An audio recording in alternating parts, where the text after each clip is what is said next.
All right, well, our next piece is called 3 Risks of Management Status Quo, and it's the name of an article that appeared late last month on the MDM, that's the Modern Distribution Management website, and we linked out to the piece in Wednesday's issue of the Quality Digest newsletter. Now, this is a short piece, I should say, but it contains, Dirk, a lot of wisdom packed into just a very small amount of space.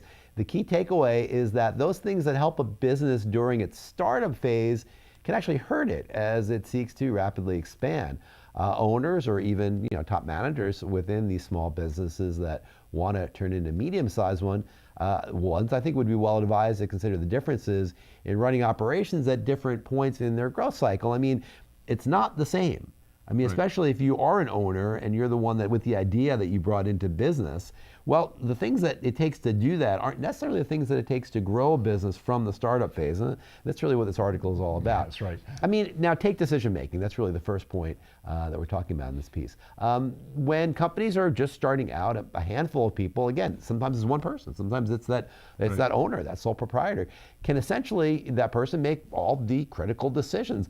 But once the company starts to experience rapid growth, specialization sets in. You have your marketing, then you have your sales. Sales and marketing, then you have, all right, we need marketing and sales. Social media, this just within the communications, right? And there's zillions of other things like that, right? So if you're doing that, if you're a specialized organization, executives can't really, do it by themselves. They got to delegate those decision-making opportunities, because if they don't, it's going to stifle the business and it's going to cause delay and indecisions. And those are really deadly sins. So you really want to be clear about the people that you're raising up, give them the authority to make the decisions and let them make the decisions much quicker, much more accurately. Another risk that comes from being locked into the status quo is, ironically, the avoidance of risk. You wouldn't think that avoiding risk is a risk, but we all know that risk and reward are opposite sides of the same coin. So if you want your organization to grow, you'd better be comfortable in taking some chances, even if you make the occasional mistake. I mean, those experiences are going to keep you learning and set you up for sustainable success. I mean, that's a really good one. I mean, what the article talks about, I didn't mention it as much here in that little overview, was the fact that you want to be kind of, and I'm sure I agree with this, but you want to be kind of risk averse when you first start. When you launch. I mean, the very act of launching means that you're taking the risk. But once you get through the idea that you're going to launch and you have a business going, many times you're kind of risk averse at the very beginning. You want to be really careful with your capital. But when you start growing and you start having, orders of magnitude growth, you need to really take more risks, because if you don't, you're going to stagnate, and that's not a good thing. Third and finally, you can't get sucked into the "we've always done it this way" mindset. And that's really where the heart of the reason why, you need to fight so hard against the status quo. You can't just say we've always done it that way. Just because something's worked in the past, and maybe it still works, doesn't necessarily mean it's going to work in the future.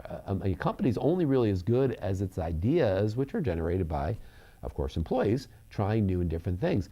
Managers have to be the cheerleaders for constant innovation to support that kind of growth. And if you take those 3 things together, it's clear that falling victim to these 3 behaviors can critically constrain a young and growing business. And they're all interrelated. That's the other thing if you think about it. I mean, you can't innovate if you can't take risks, and you can't harness the power of your team to take those innovative risks if you can't delegate and empower your employees to make those decisions. I mean, it kind of all fits together. I mean, ultimately, those businesses that are built to succeed and are going to succeed in the future overcome those things, those limitations, and they scale accordingly. And they do so because their leaders fight against the status quo, and they constantly adapt their styles to reflect the varying needs of their growing organizations. That's a really important little message there. Like I say, a short article, but I mean, the messaging there, and again, it was in the distribution framework, applies to anybody, anywhere, if you're in that space. And it's important to realize that. And strangely, is kind of, as you alluded to there, employees and delegating of tasks and so forth, really points out that employees are what responsible and they're the engine to keep it going.